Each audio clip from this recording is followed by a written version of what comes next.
Kalau Langowan jadi kota, ya itu juga jangan sampai jadi lahan korupsi baru. Sudah masuk dalam daftar calon DOB. Kelayakan seperti apa yang dimiliki kota Langowan? Jadi itu syarat administratif semua terpenuhi.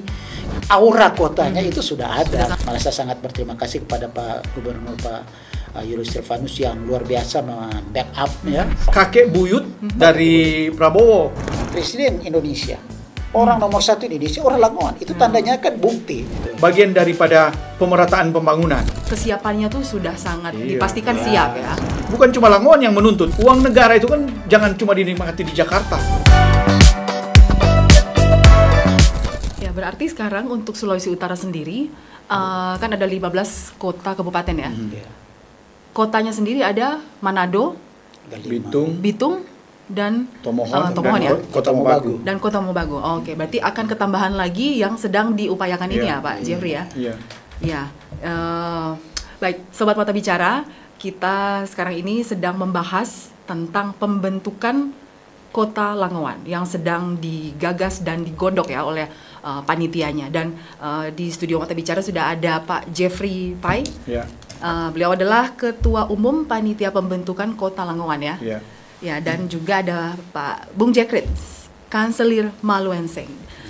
Pak Jekrit ini adalah Ketua Bidang Pengkajian Pembentukan Kota Langowan. Nah, kan kalau yang saya baca, dari artikel yang saya baca ini, wacana atau rencana pembentukan Kota Langowan ini kan sudah sejak tahun 2000. Iya.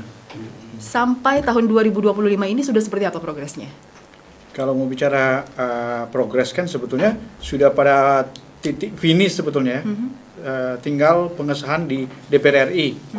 Karena semua persyaratan sudah diajukan dan sudah memenuhi syarat. Cuma karena ada moratorium kan, karena ada kebijakan moratorium itu sehingga tertunda lah ini perwujudan Langowan ini menjadi kota otonom.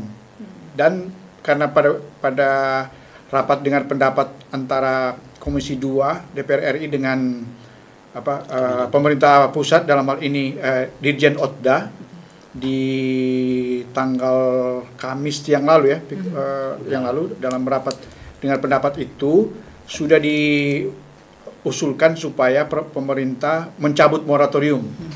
Kemudian ada pengkajian terhadap peraturan pemerintah tentang penataan daerah, yaitu terkait dengan pemekaran-pemekaran. Karena Undang-Undang Pemerintah Daerah Nomor 23 Tahun 2014, di mana peraturan pemerintah tentang penataan daerah belum diterbitkan, hanya karena memang ada moratorium. Nah, dari hasil rapat dengan pendapat itu diusulkan untuk segera mengeluarkan peraturan pemerintah sekaligus mencabut moratorium. Jadi itu yang terupdate sekarang ya untuk bicara tentang otonomi daerah. Secara khusus Langowan ini sudah masuk dalam daftar calon DOB. Malah sebetulnya adalah salah satu calon DOB prioritas karena sudah memenuhi syarat. Karena di tahun 2014 pada waktu itu sebetulnya sudah ada pengesahan terhadap daerah-daerah otonomi baru, tapi kemudian ada moratorium itu. Satu di antara 65 daerah otonomi baru calon itu yang sudah memenuhi syarat sebetulnya adalah Kota Langowan. Kalau di Sulawesi Utara ini kan ada 4 yang sudah memenuhi syarat. Kota Langowan, Kota Tahuna, Kabupaten Talaut Selatan, dan provinsi calon provinsi Bolmong Raya, Bolamongondo Raya. Itu yang 4 yang sudah memenuhi syarat. Nah, selain beberapa provinsi baru yang ada di Papua itu kan berarti itu ada otonomi khususnya kan.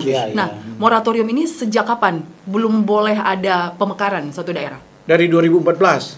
Nah, dari 2014 itu. Oke, 2014. Nah, kemudian berbicara tentang Kota Langowan ini sudah layak untuk menjadi daerah otonomi baru ya. Kelayakan seperti apa yang dimiliki Kota Langowan? Mungkin Pak Bung Jekrit bisa jawab. Jadikan untuk menjadi sebuah daerah otonom baru itu ada 3 syarat ya, syarat administratif, syarat fisik, dan syarat teknis. Nah, kita itu secara keseluruhan semua syarat ini terpenuhi. Pertama, syarat administratif. Kalau syarat administratif itu kan mulai dari aspirasi masyarakat. Nah, aspirasi masyarakat itu dimulai dari desa-desa. Jadi ada di sana bukan sekedar penyampaian begitu, tapi ada rekomendasi surat mulai dari BPD, ada musyawarah BPD, kemudian ada surat rekomendasi dari kepala desa, kemudian setelah itu naik ke camat juga ada rekomendasi, dan kemudian dari kecamatan naik ke kabupaten. Di kabupaten itu dia perginya ke DPR dan juga ke pemerintah kabupaten. Nah, tapi dia tidak sekedar naik begitu dicatat dan kemudian direkomendasikan, bukan. Dia harus diteliti. Jadi di semua tingkatan itu diteliti dulu kebenarannya apakah sudah terpenuhi atau belum gitu. Nah, kemudian dari situ jadi DPR nanti mengeluarkan rekomendasi untuk ke provinsi juga bupati juga seperti itu setelah melakukan pengkajian. Nah, di tingkat itu kan semua terpenuhi persyaratan, kemudian baru dia ke provinsi. Provinsi juga begitu, ke DPR dan juga ke gubernur. Dan dari sana kemudian surat itu masuk ke Kemendagri, dalam hal ini ke DPOD ya, OTDA atau Dirjen OTDA.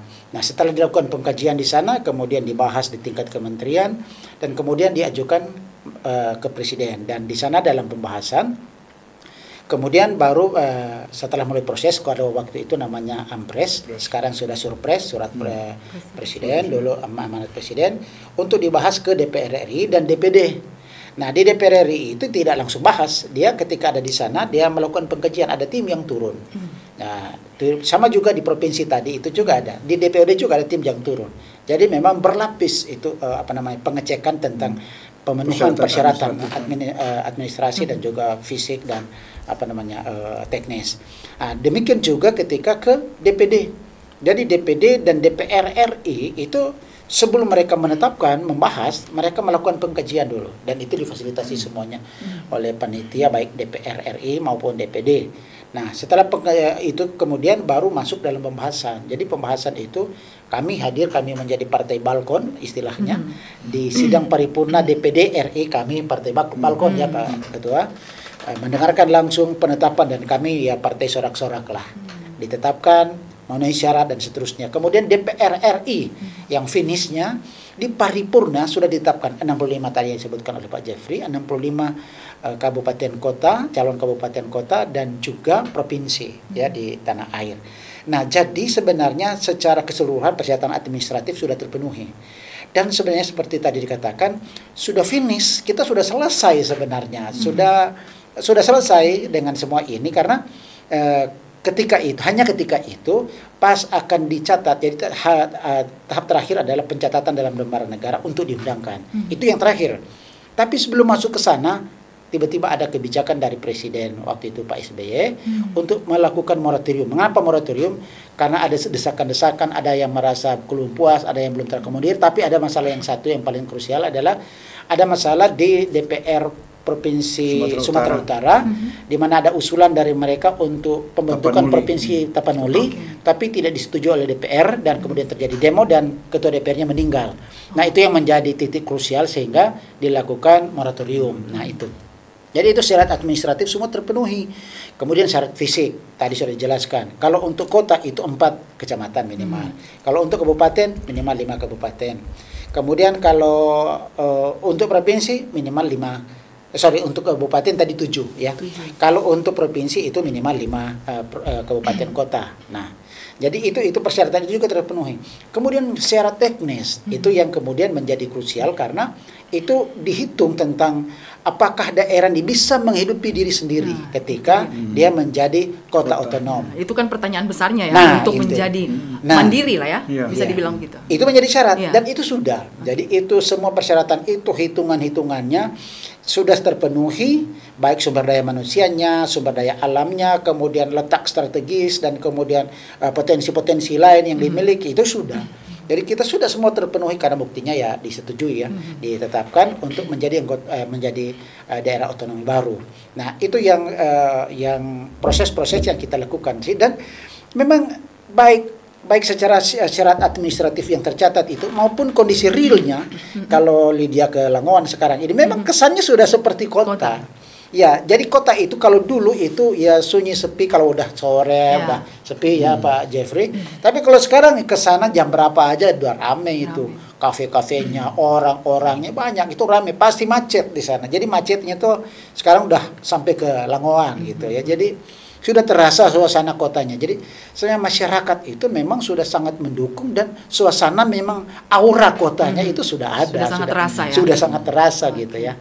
Makanya sekarang kita ketika Pak Gubernur menyampaikan dukungan, itu saya dengan Pak Jeffrey dengan semua teman-teman merasa sangat berterima kasih kepada Pak Gubernur Pak Julius Silvanus yang luar biasa membackup ya, sehingga, dan saya kira di zaman beliau ini kita harus jujur, di zaman beliau ini kemudian Kota Langowan ini kembali ada suaranya gitu, bahkan kembali terdengar. Iya, semoga Tuhan berkenan di tahun ini dia boleh terlaksana atau terwujud gitu ya. Jadi itu menjadi kerunduan doa kita yang cukup panjang ya Pak. Jadi kembali bersemangat ya. Semangat. Iya. Sejak 2014 baru kayak kembali lagi ya. Jadi perjuangan untuk memberikan gelar kota kepada Langowan itu semakin dekat ya. Seperti itu Pak Jeffrey? Iya, dengan yakin gitu.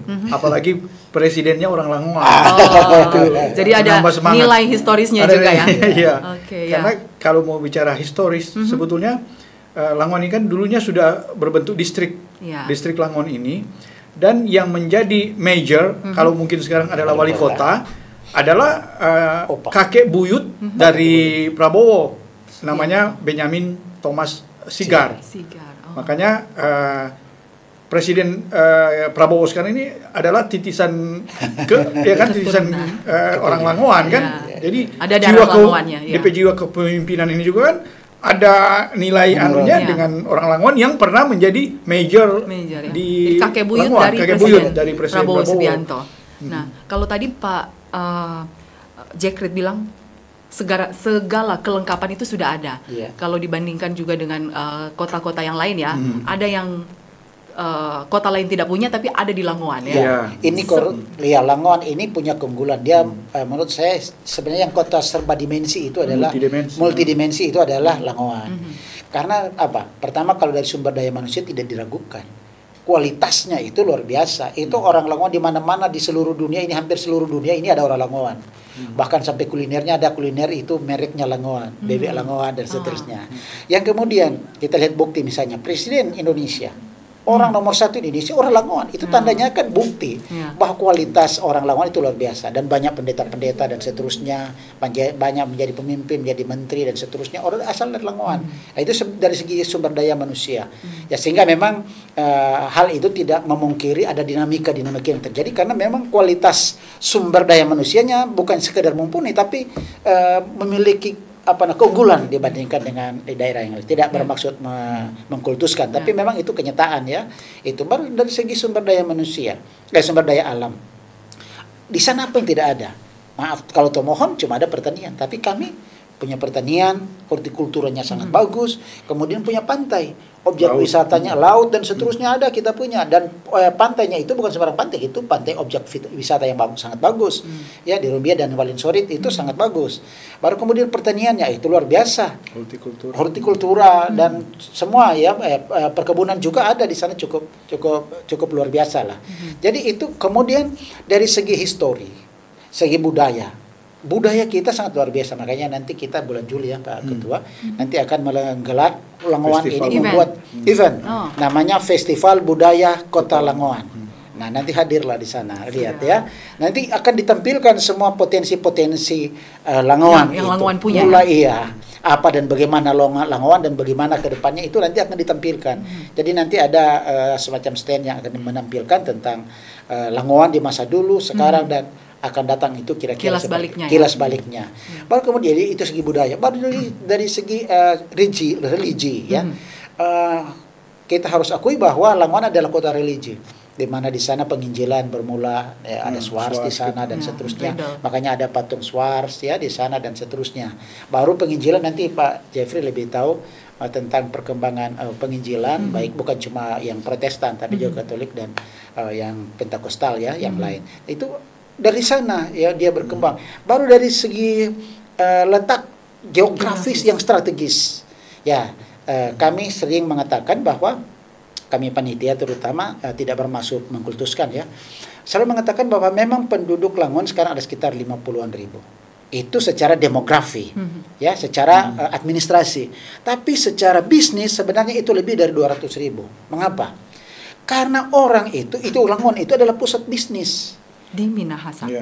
Bukan ya, Minahasa Selatan, Minahasa Tenggara, Minahasa, bahkan semua di wilayah itu. Makanya kami menyimpulkan sebagai peniat menganggap bahwa Langon ini adalah titik tumbuh baru ekonomi di Sulawesi Utara, bukan Manado. Ya kalau termohon kan dia membackup Manado. Tapi kalau yang di sini ini akan ada titik tumbuh baru. Pasti itu. Apalagi kan sekarang akan dibangun sekolah unggulan Taruna ya. Itu semua menjadi, sehingga nanti Langoan akan menjadi lokomotif dengan posisi ini.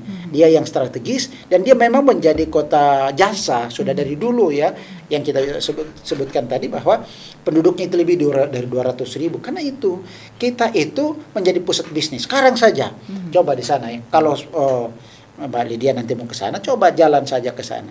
Itu biar sampai malam itu kafe-kafenya banyak sekali orang di situ. Banyak kulinernya banyak. Bahkan juga pertokoan buka. Waktu hari apa itu Sabtu kemarin saya ada sempat ada di sana. Mungkin sekitar jam 9 atau jam 10 kedinginan. Gimana ini mau cari jaket, lupa bawa jaket kebetulan ke sana.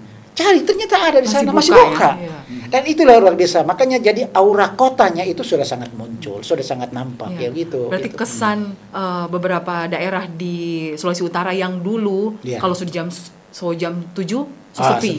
Jadi mau cari apapun soalnya ada. Tapi sekarang sangat berbeda ya, Bung Jekrit ya. Iya, sampai malah ada yang buka 24 jam kayak Indomaret atau Alfamart ya. Jadi toko lah ya, apa yang menyediakan barang-barang yang bisa diperlukan dibeli di jam mana saja ya. Nah, kemudian Bung Jeffrey melihat perkembangan yang sudah ada sejak, berarti terhenti itu sejak 2014 ya? Iya, yang sudah dimulai tahun 2000, berhenti 2014 ya, cukup lama ya, sangat lama untuk menanti ada apa namanya? Semangat baru sejak gubernur juga mendukung ya, Bung Jeffrey. Jadi bagi kami ini kan satu semangat baru ini lebih pada keinginan agar segera diwujudkan. Jadi bukan cuma semacam harapan aja begitu kan. Makanya kami pertama sangat berharap Pak Gubernur, apalagi Presiden sebagai orang Langoan, kiranya semangat orang Langoan ini juga bisa diwujudkan oleh para penguasa ini, para petinggi. Jadi itu harapan kan, termasuk juga Bupati. Kan ini kan bagi kami kan ini kan sinergitas antara aspirasi masyarakat lewat panitia dengan political will ya, kemauan politik dari pemerintah untuk mewujudkan ini. Ini kan sebenarnya bagian daripada pemerataan pembangunan. Kami mengutip apa yang disampaikan oleh Pak Prabowo tuh, bahwa dia ingin ada pemerataan pembangunan yang selama ini mungkin lebih banyak ke Indonesia Barat, maka sekarang diarahkan juga ke Indonesia Timur. Nah, kebetulan di Indonesia Timur ini salah satunya adalah Langoan kan, adalah Sulawesi Utara. Mengapa tidak? Nah, diawali dengan sekolah unggulan. Itu kan cita-cita Prabowo agar SDM di Barat dan di Timur bisa sejajar. Iya, bisa sejajar. Nah, kalau itu dukungan itu juga ditambah dengan berdirinya daerah-daerah otonomi baru, berarti kan akan ada banyak keuangan negara atau investasi yang masuk ke Sulawesi Utara, dan itu akan dinikmati oleh anak cucu gitu. Karena kalau orang melihat kan sekarang ini kan orang-orang di Barat, terutama di Jawa, sudah menikmati berbagai hal, sementara orang di sini sangat sulit, apalagi dunia pendidikan kan. Orang ini ketinggalan sekali. Satu contoh misalnya di Unsrat ya, kami baru memberitakan misalnya tentang Fakultas Kedokteran, di mana yang banyak justru yang muncul kemari orang-orang dari luar yang lulus. Itu suatu bukti orang ketinggalan sebenarnya dari sisi SDM pendidikan. Mengapa bukan orang-orang Sulawesi Utara yang bisa masuk di kedokteran atau di apa? Itu satu ketertinggalan sebetulnya. Jadi dengan adanya sekolah unggulan, dengan adanya perhatian pemerintah pusat terhadap perkembangan di Indonesia Timur, lebih khusus di Sulawesi Utara, maka memang salah satu cara adalah mewujudkan kota otonom. Karena di dalam kota otonom itu dinamika ya, ekonomi, SDM, toh dengan begitu kan orang akan berusaha untuk lebih eksis gitu kan, menggeliat kembali kan. Betul. Kalau secara ekonomi, pekerjaan kan, sekarang kan lapangan pekerjaan kan semakin sulit. Tapi kalau dengan adanya kota baru, toh ada kabupaten baru, ada harapan baru kan, berarti kan mereka ada peluang untuk bisa bekerja, bukan cuma di pemerintahan, bukan cuma pegawai negeri, tapi juga di bidang swasta, toh. Dengan berkembangnya ekonomi itu, maka lapangan pekerjaan akan semakin terbuka bagi masyarakat di Sulawesi Utara, lebih khusus kalau misalnya bicara tentang Langowan. Ya. Berarti kalau ada suara-suara yang bilang itu kan hanya karena Prabowo karena dia orang Langowan. Iya, orang Langowan, makanya ini mau dikasih cepat biar jadi kota. Tapi kan sesuai yang tadi orang sudah dengar bahwa kesiapannya tuh sudah sangat dipastikan siap ya. Karena sudah diurus, diperjuangkan sejak beberapa tahun lalu. Nah, kalau kan tokoh masyarakat, tokoh agama juga, apalagi tokoh politik ya, yang paling getol untuk terbentuknya kota Langowan ini.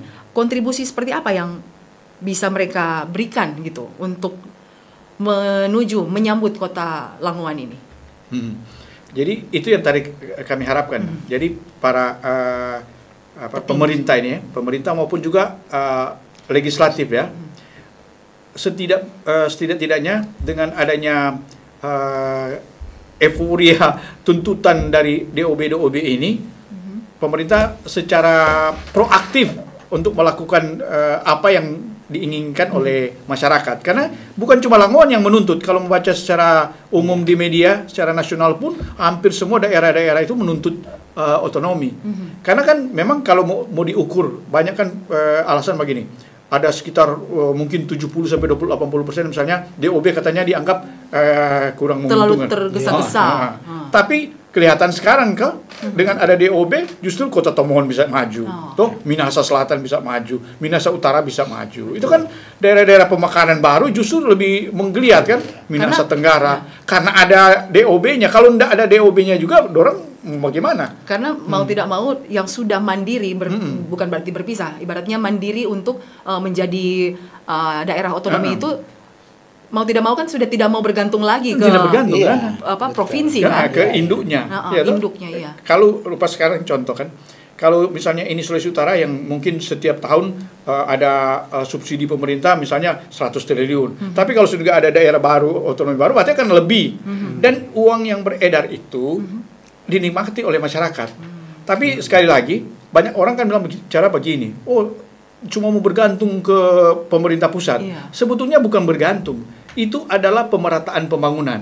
Jadi begini, uang negara itu kan jangan cuma dinikmati di Jakarta atau di Jawa. Kenapa tidak kalau memang di daerah diberikan juga kesempatan untuk menikmati kekayaan negara. Tapi memang yang paling kami support adalah Presiden ini kan anti korupsi kan.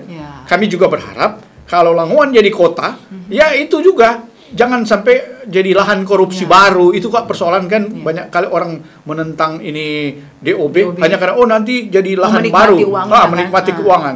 Jadi pemerintahan nanti, DPRD nanti ya harus punya konsep yang sama dengan pemerintah pusat untuk benar-benar menggunakan anggaran negara itu dengan benar.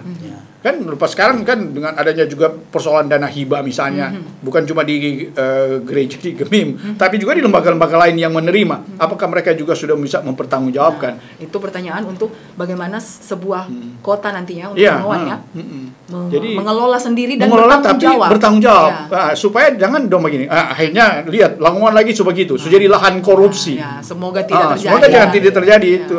Nah, kan tahun ini 2025 April kemarin sudah ada harapan baru kan.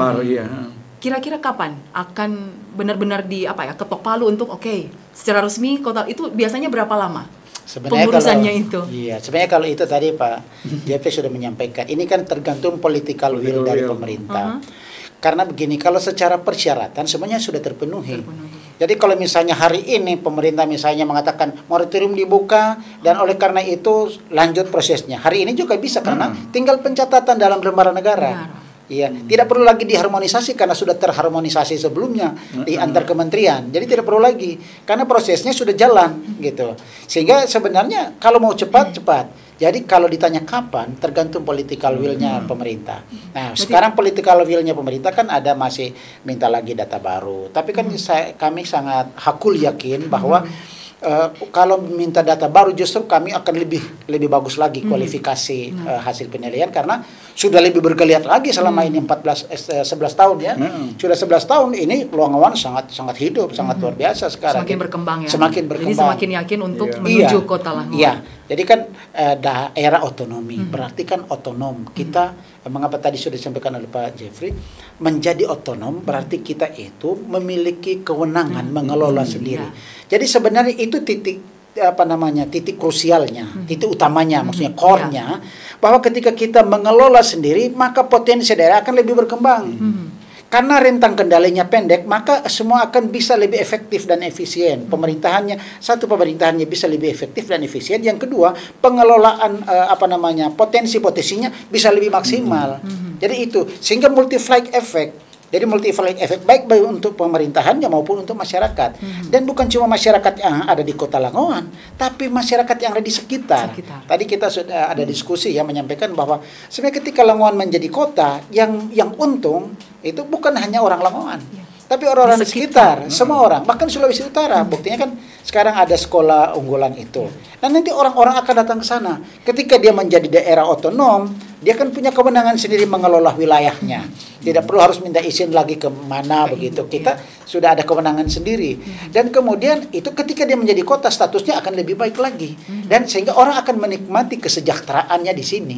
Meskipun mereka hanya menyekolahkan anaknya misalnya, atau meskipun mereka hanya datang ke sini, tapi mereka merasakan bagaimana suasana yang luar biasa di Langowan. Jadi menikmatinya bukan cuma orang Langowan.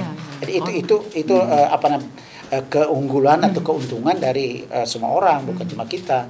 Langowan maju, masyarakat semua maju gitu. Tidak hanya Langowan, di sekitar dan juga provinsi ini yang akan maju bersama-sama. Iya. Nah, karena kalau orang melihat sekarang aja ya, orang yang berbisnis di Langowan itu kan bukan cuma orang Langowan. Di hinterland orang itu mulai dari Rembokan, Kakas, Kawangkoan, Tompaso, Mitra, Minahasa Tenggara, sampai Minahasa Selatan, sampai Tondano. Orang membawa bahan-bahan pertanian, bisnis dan sebagainya, semua dorong bawa ke Langowan. Karena Langowan ini kan, ya kalau orang bilang sejak lama orang Langowan itu kan terbuka. Dia tidak mau bilang jangan dari luar mau berdagang di sini. Coba ke Langowan, di pasar Langowan itu, mulai dari orang Jawa, orang Bugis, orang Maluku dan segala macam ada. Karena memang terbuka. Mau Chinese mau apa. Dan satu hal yang paling membanggakan juga kalau di Langowan itu, orang ini dari berbagai latar belakang, mau Cina, mau Bugis, mau Makassar, selalu merasa sebagai bagian dari orang Langowan. Jadi akulturasinya sudah lama. Jadi Langowan ini kota terbuka. Jadi ini Indonesia mini lah ya, kalau mau bicara di keragamannya. Keragamannya. Mudah-mudahan dengan sikap keterbukaan masyarakat Langowan nanti ini akan lebih memberikan harapan baru untuk kemajuan kota Langowan. Nah, kemudian kalau kita bicara tentang SDM kan tadi ya, SDM bahwa Pak Jeffrey melihat, mencontohkan saja ya, kalau di universitas yang ada di provinsi tercinta ini kok lebih banyak orang luarnya daripada orang aslinya gitu ya. Kan masalah kualitas pendidikan tuh berarti. Nah, dengan adanya sekolah unggulan ini menjadi satu pilot project bagaimana menciptakan SDM di Sulawesi Utara lebih khusus juga di Minahasa supaya bisa bersaing dengan daerah-daerah lain yang sudah lebih dulu maju. Nah, kami juga memang sangat berharap setelah mungkin ini sekolah unggulan, siapa tahu nanti juga berkembang kalau sudah jadi kota ada universitas atau politeknik. Ya, kalau saya sih pribadi sih lebih condong lebih ke politeknik sebetulnya. Dan ada mimpi kalau boleh politeknik Science and Technology.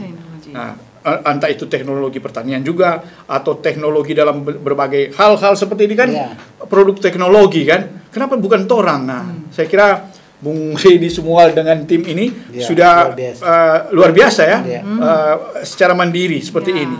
Tapi ini kan masih kalau boleh bilang semua ini produk luar negeri kan, Iya. produk-produk luar negeri. Mungkin suatu saat kalau orang ada Politeknik Science and Teknologi itu, anak-anak muda orang semua terbiasa dengan teknologi. Dia bisa Iya.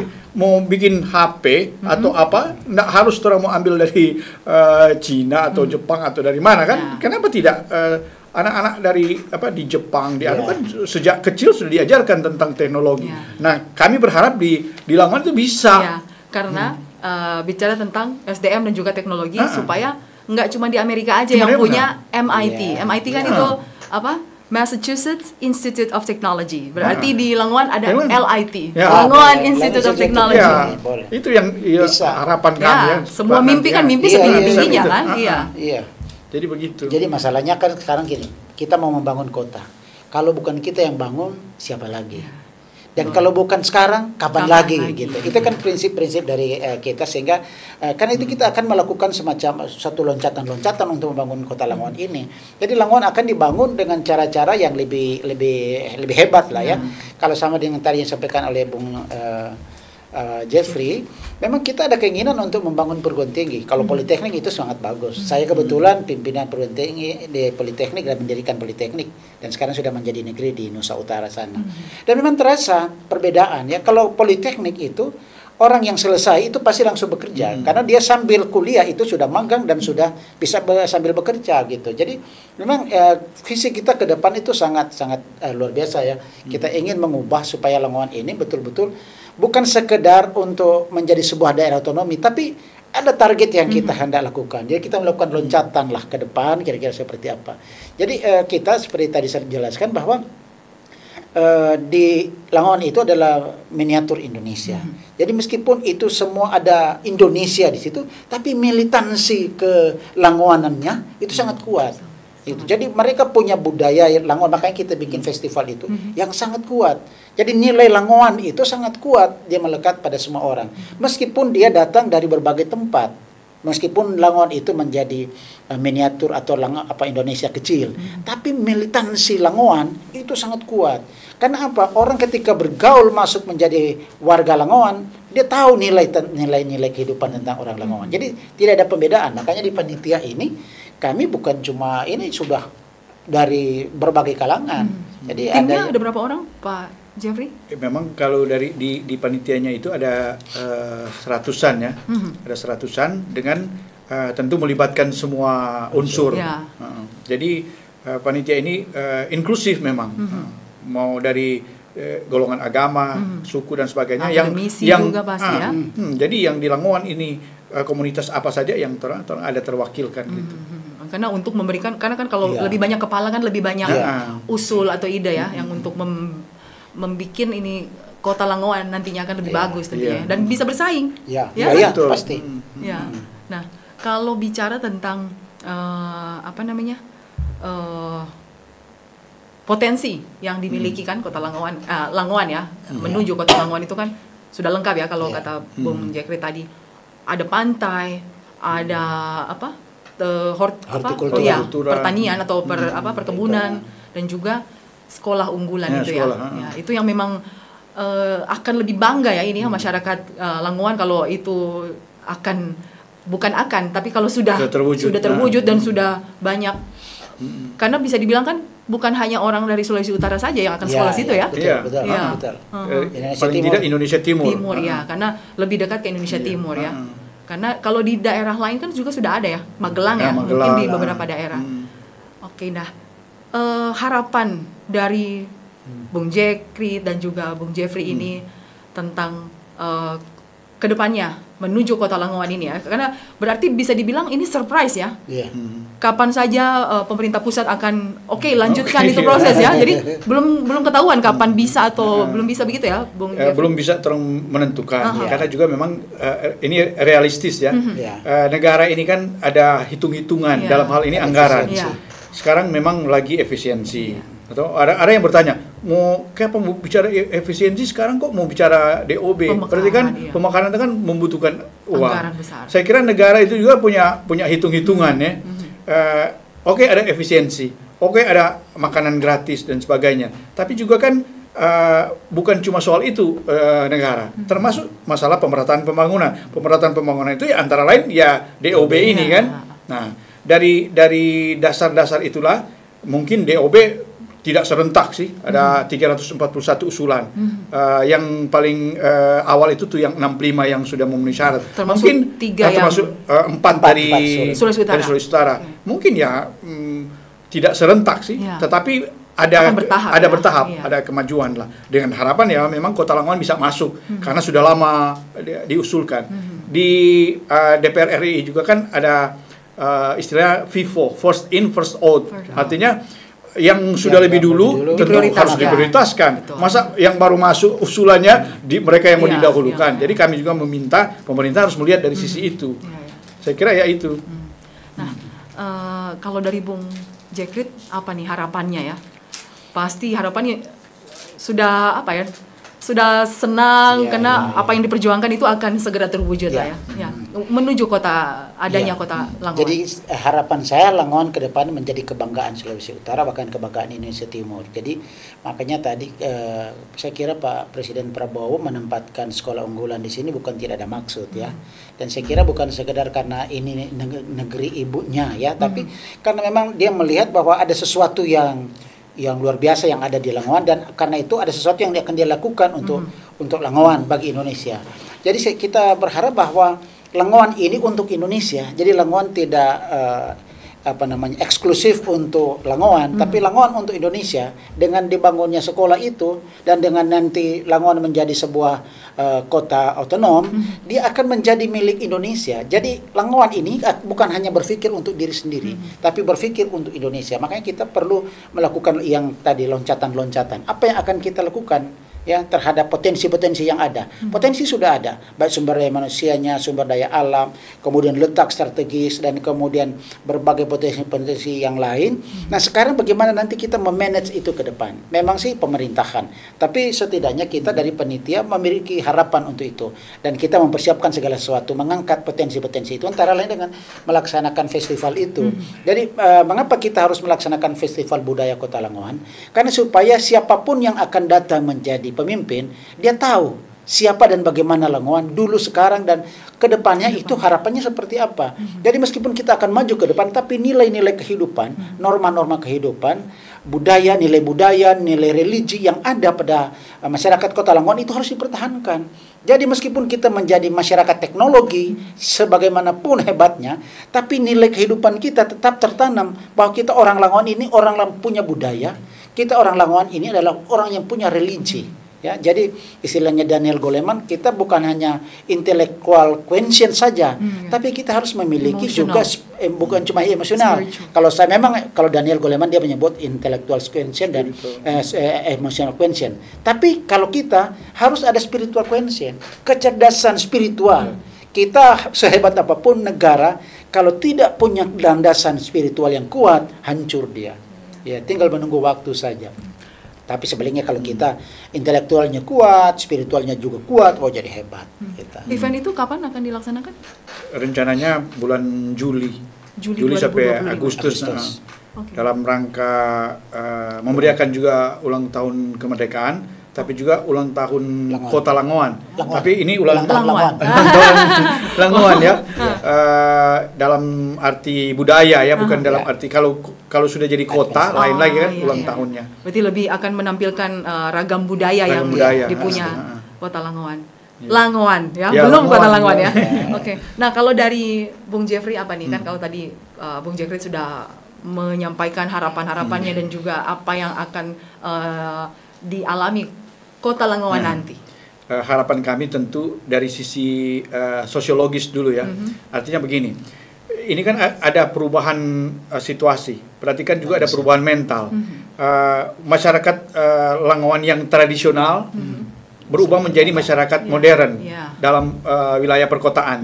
Nah, jangan ada semacam kultur shock toh. Artinya, berubah jadi kota lalu mereka tidak siap. Nah, karena itulah kami berharap warga Langowan ini mau memahami bahwa akan ada perubahan-perubahan setelah menjadi kota. Di mana ya pertama kami berharap masyarakat menjaga keamanan, ketertiban, kebersihan lingkungan, sekaligus juga kota ini kan bisa berdampak negatif kalau tidak dirawat sejak awal, yaitu tentang masalah kelestarian lingkungan. Bukan tidak mungkin kan seperti yang terjadi di Manado ini kan, karena alam kita yang sudah rusak, Manado menerima banjir dan sebagainya. Nah, mulai saat inilah kita berpikir bahwa Langowan itu untuk membangun kota itu tidak harus merusak lingkungan. Jadi jangan berpikir oh nanti orang semua bangun gedung-gedung dan segala macam gitu lah. Tidak berpikir wah. Jadi pembangunan itu bukan berpikir fisik, tapi juga mau menjaga lingkungan juga itu adalah pembangunan. Berarti kita menjaga, merawat alam ini supaya anak cucu kita tidak menjadi merasakan itu bencana. Ya. Karena semua juga tahu kalau yang di Minahasa ini sumber air kan dari Langowan, yang mengalir sampai ke Danau Tondano. Hulu das itu daerah sungai itu ada di Langowan. Kemudian juga ini hortikultura di sana itu sangat bagus gitu. Jadi harus juga dirawat gitu. Jangan sampai ini daerah pertanian sudah dibuat aja bangunan, digusur aja di segala macam. Jadi tidak akan begitu. Jadi tidak seimbang ya. Sudah tidak ada keseimbangan lagi. Jadi berharap pemerintah nanti, siapapun dia yang akan memerintah di Langowan harus berpikir tentang kelestarian lingkungan. Karena alam Langowan itu sangat bagus, dikelilingi oleh gunung-gunung gitu ya. Alamnya yang sangat bagus itu ya dipelihara lah, bukan karena sudah jadi kota jadi bikin aja semau kita. Semua dibangun. Jadi nanti akan ada RTRK, rencana tata ruang kota, di mana di sini boleh bangun, di sini tidak bisa. Di sini hanya untuk pemukiman, di sini bisnis, di sini daerah pertanian. Semua nanti diatur supaya terkendali. Itu yang penting. Semoga itu memang terjadi dan terwujud, karena itu yang tidak terjadi di kota-kota yang lain. Contohnya Bali. Jadi semuanya yang sawah misalnya, akhirnya semua jadi villa, ataupun di daerah Jawa Barat ya. Ya itu, makanya jangan sampai Langowan lagi jadi begitu. Betul. Kan kami juga sudah menyarankan sebetulnya seperti di sana kan ada banyak sawah sebetulnya tuh, tapi mulai ada orang mulai nimbun tuh, akhirnya tinggal fungsinya sudah ada. Nah, jadi berharap orang Langowan juga itu memelihara alam. Ya, kita kan tidak akan makan beton semua. Nanti, iya kan? Iya, betul. Jadi hortikultura itu harus ada. Sawah-sawah yang cukup bagus di Langowan itu tetap orang pelihara. Ya, itu juga sebagai warning bagi pemerintahan yang nanti ya, entah kapan itu terwujud, tapi sudah diwanti-wanti mulai sekarang agar menjaga lingkungan. Karena ini untuk anak cucu kita. Betul. Yang terutama karena kalau kota Langowan nanti akan ada, itu sudah dimulai dibangun dari hari ini ya, Bung Jeffrey, Bung Jekrit, karena untuk membangun manusianya yang terlebih PR-nya lebih banyak ya. Iya betul. Baik. Nah semoga apa yang torang diskusikan di sini, torang bahas di sini lebih dapat memberikan juga untuk pemerintah pusat ya nanti kapannya mau dilanjutkan, torang belum tahu, tapi setidaknya ini sudah menjadi pembahasan juga di masyarakat Langowan ya, supaya orang mesti begini demi bagusnya Langowan menjadi kota Langowan ya. Betul. Ya. Baik, terima kasih sudah hadir di Mata Bicara ya. Baik sobat Mata Bicara, itu tadi perbincangan kita dengan dua orang dari tim pembentukan kota Langowan. Seperti apa dan juga bagaimana hasilnya kita akan tunggu nanti. Sampai jumpa. Ayo katakan yang kau lihat, jangan biarkan samar jadi nyata. Lihat yang kau katakan.